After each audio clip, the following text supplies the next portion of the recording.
Yaakov, our forefather, thought he lost everything.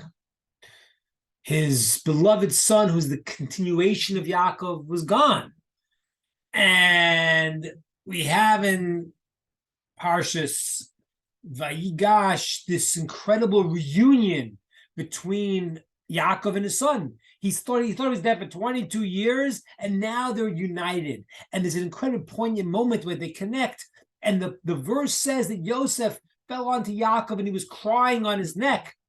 But the verse didn't say anything about Yaakov. Why did it say about Yaakov crying on Yosef's neck? And the sages tell us because at that moment, it was the time for Kriya Shema, and Yaakov was saying Shema. Now, this seems a little bit baffling. We could sort of wonder on Yaakov's time management skills, so to speak. Like, you're waiting for 22 years to see your son, and now is the moment. Why couldn't you meet him 5 minutes later? Now you meet him exactly at the time of Kriya Shema. So say it earlier, meet him later. What's going on? You gotta understand something.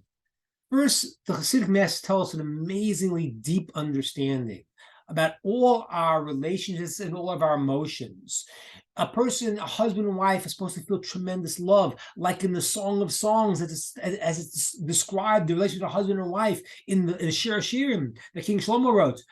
But it's a metaphor in a certain sense for another love that's the root of it, that is from us to our Creator.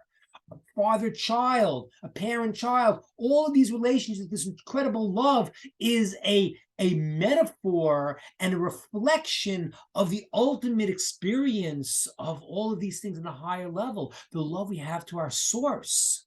Now, we understand that. We could understand Yaakov's life. What was going on? It was terribly lost his beloved son, but it's much deeper than that. Rachel was the one he worked for, his soulmate, and he lost her. His connection to her is the continuation of himself, Yosef.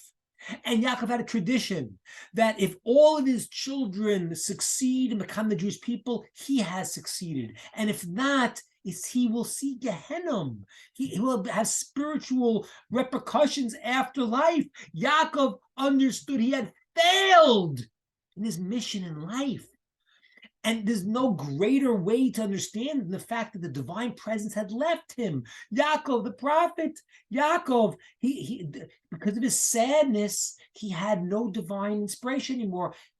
He thought God had left him in this sense. He can't even say it. But this was the pain he was living with. And what happened was there was a moment now where he was reunited with his son. And that moment was the experience of every single thing that he thought went awry in his life was meaningful. It was all coming back to this purpose. It wasn't random. He wasn't cut off. It was Shema Yisrael Hashem Echad. There's one purpose, one mission, one source. And now, when he feels it at the most intense moment of seeing his son, that his life is successful, his life is purposeful, he hugs his son, but he's, so to speak, hugging the Holy One, blessed be He. He's hugging HaKadosh Baruch Hu. It's the moment he realizes it all makes sense.